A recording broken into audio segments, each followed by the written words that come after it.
तो दोस्तों काफ़ी टाइम से मार्वल की ज़्यादा मूवी रिलीज़ नहीं हुई है, पर इस साल MCU की 3 फिल्म आने वाली है, जिसमें से सबसे ज़्यादा इंटरेस्टिंग है फैंटास्टिक फोर फर्स्ट स्टेप्स। ये मूवी न सिर्फ इस सुपर हीरो टीम को सही तरह से एस्टैब्लिश करेंगी, बल्कि इस फिल्म का अगली 2 एवेंजर्स मूवी के साथ बहुत बड़ा कनेक्शन भी है। और अब फैंटास्टिक फोर का पहला ट्रेलर हमारे सामने आ चुका है, जिससे हमें फिल्म की बेसिक डिटेल्स पता चल चुकी है। आज मैं फैंटास्टिक फोर फर्स्ट स्टेप्स का ट्रेलर ब्रेकडाउन करूंगा और बताऊंगा आपको इस मूवी की स्टोरी के बारे में। तो आइए देखते हैं।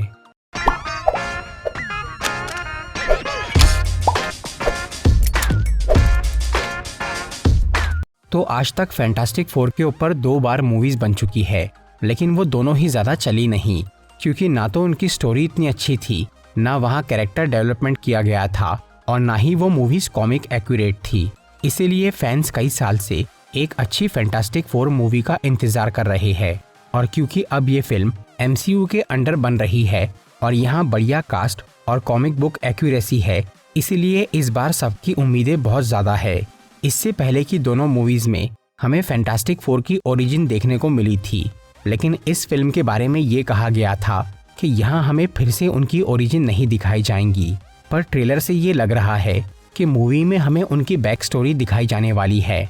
भले ही वो ज़्यादा बड़ी ना हो और सिर्फ फ्लैशबैक्स के रूप में दिखे, लेकिन पहली मूवी में ओरिजिन स्टोरी का होना अच्छा भी है और ज़रूरी भी।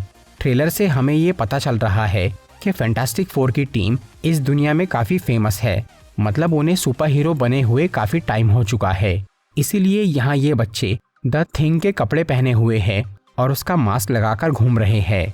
इस फिल्म के बारे में हमें ये बताया गया है कि ये कहानी MCU की बजाय एक दूसरे यूनिवर्स की है और ट्रेलर से ये कंफर्म हो चुका है कि ये एक अलग ब्रह्मांड है, जिसे रेट्रो फ्यूचरिस्टिक कहा जा रहा है। मतलब ये दुनिया मॉडर्न और एडवांस तो है, लेकिन इसका स्टाइल 1960s की तरह है, जिसकी वजह से मूवी की कलर ग्रेडिंग और यहाँ दिखने वाली सभी चीज़ें पुराने टाइप की है, लेकिन फिर भी वो फ्यूचरिस्टिक है। यहाँ एक अलग यूनिवर्स दिखाया गया है, इसीलिए सबके मन में ये सवाल आ रहा होगा कि ये हीरोज़ मेन MCU और एवेंजर्स के साथ कैसे कनेक्ट होंगे। तो इसका जवाब हमें आगे मिलेगा। फिलहाल बात करते हैं फैंटास्टिक फोर की पावर्स के बारे में। तो हम ये अच्छी तरह जानते हैं कि इस सुपर हीरो टीम को अपनी शक्तियाँ मिली थी एक स्पेस मिशन के दौरान कॉस्मिक रेस से एक्सपोज होने पर, जिसके बारे में ट्रेलर में बोला गया है और यहाँ उनके स्पेस मिशन के कुछ सीन्स भी दिख रहे हैं। ट्रेलर में हमें 3 हीरोज़ की पावर्स दिखाई गई है। पहली है सुजन स्टॉर्म यानी इनविजिबल वुमन, जिसकी गायब होने की शक्ति और फोर्स फील्ड यहाँ दिखाई जा रही है। दूसरा है जॉनी स्टॉर्म यानी ह्यूमन टॉर्च, जो कि अपनी फुल पावर के साथ आसमान में उड़ता हुआ दिख रहा है। और तीसरा हीरो है बेन ग्रिम यानी द थिंग, जो कि पत्थर का बन चुका है और वो बहुत ताकतवर है। इन सब की पावर का VFX काफ़ी अच्छा लग रहा है। बस हमें यहाँ रीड रिचर्ड्स यानी मिस्टर फैंटास्टिक की शक्ति नहीं दिखाई गई, जिसका रीज़न ये हो सकता है कि उसकी इलास्टिक पावर्स को सही तरह से शो करना काफ़ी मुश्किल है और मिस्टर फैंटास्टिक का CGI अभी पूरी तरह से रेडी नहीं हुआ है, जो कि बाद के ट्रेलर्स में दिख सकता है। रीड रिचर्ड्स की दूसरी सबसे बड़ी खासियत है उसका दिमाग। रीड इस दुनिया का सबसे होशियार आदमी है और ट्रेलर में हमें इसका सबूत दिख रहा है। रीड यहाँ कुछ साइंस इक्वेशन सॉल्व कर रहा है, जिसे ध्यान से देखने पर लग रहा है कि ये स्पेस ट्रेवल या मल्टीवर्स में ट्रेवल करने का फॉर्मूला है और शायद इसी का इस्तेमाल करके फैंटास्टिक फोर अपने यूनिवर्स से निकलकर मेन मार्वल यूनिवर्स में आएंगे। पर उन्हें अपना ब्रह्मांड छोड़कर दूसरे ब्रह्मांड में क्यों जाना पड़ेगा, इसका जवाब हो सकता है मूवी का विलेन, और वो है गैलेक्टस।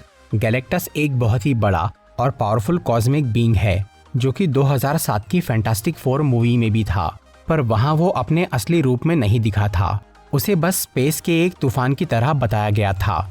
लेकिन इस फिल्म में गैलेक्टस अपने कॉमिक अवतार में दिख रहा है। वो एक ऐसा कॉस्मिक बीइंग है जो कि प्लैनेट्स को खा के अपनी भूख मिटाता है, और गैलेक्टस उन्हीं प्लैनेट्स को खाता है जिसमें ज़्यादा लोग बसे हो।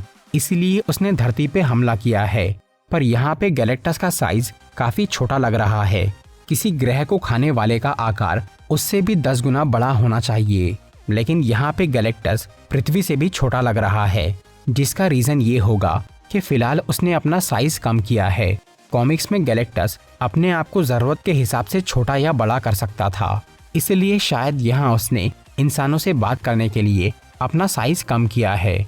गैलेक्टस मार्वल कॉमिक्स के सबसे पावरफुल विलेंस में से एक है जिसे हराना लगभग नामुमकिन है। इसलिए हो सकता है कि फैंटास्टिक फोर उससे लड़ने की बजाय धरती छोड़ने का सोच रहे हैं, जिसकी वजह से ही रीड यहाँ दूसरे प्लेनेट या यूनिवर्स में जाने का तरीका ढूंढ रहा है। ट्रेलर में हमें यहाँ आसमान से आग की बारिश होती हुई दिख रही है, जो कि शायद गैलेक्टस की ही तबाही का असर है। कई फैंस का ये मानना है कि इस मूवी के एंड में फैंटास्टिक फोर की ये दुनिया या फिर पूरा यूनिवर्स गैलेक्टस के हाथों बर्बाद हो जाएगा। इसीलिए वो लोग MCU में पहुंच जाएंगे। और क्योंकि एवेंजर्स 5 और 6 में फैंटास्टिक फोर का दिखना कंफर्म है, इसीलिए ये यूनिवर्स तबाह होने वाली थ्योरी सही लग रही है। इस मूवी में गैलेक्टस दिखने वाला है तो यहाँ हमें उसका सेवक सिल्वर सर्फर भी दिखेगा, जो कि गैलेक्टस के आने की खबर उन प्लैनेट्स तक पहुँचाता है जिसे उसका मालिक खाने वाला है। सिल्वर सर्फर एक बहुत पावरफुल एलियन है जिसे हमने 2007 की फैंटास्टिक फोर मूवी में देखा था, लेकिन इस फिल्म में वो थोड़ा अलग होने वाला है। यहाँ हमें एक फीमेल सिल्वर सर्फर दिखेगा जो कि शायद अगले ट्रेलर में नजर आए।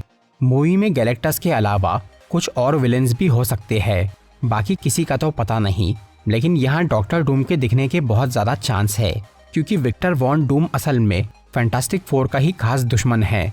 एवेंजर्स 5 और 6 में हमें जो डॉक्टर डूम दिखने वाला है वो भी शायद इसी यूनिवर्स का हो, क्योंकि इस डॉक्टर डूम की शक्ल रॉबर्ट डाउनी जूनियर यानी हमारे आयरन मैन से मिलती है, और ऐसा तभी हो सकता है जब वो एक अलग यूनिवर्स का आदमी हो।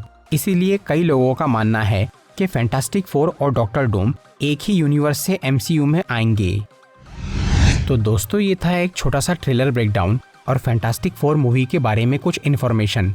अगर आपको ये वीडियो अच्छी लगी हो तो इसे लाइक और शेयर ज़रूर करिए, और ऐसी ही इंटरेस्टिंग वीडियोस देखने के लिए सब्सक्राइब कीजिए हमारा चैनल और इस बेल आइकन को दबाइए ताकि आपको हमारी वीडियोस सही टाइम पर मिल सके। I'm walking alone, the streets are empty. The only thing I can see is my own silhouette. I'm getting stronger, step by step. The clock is ticking, but there's no time for me.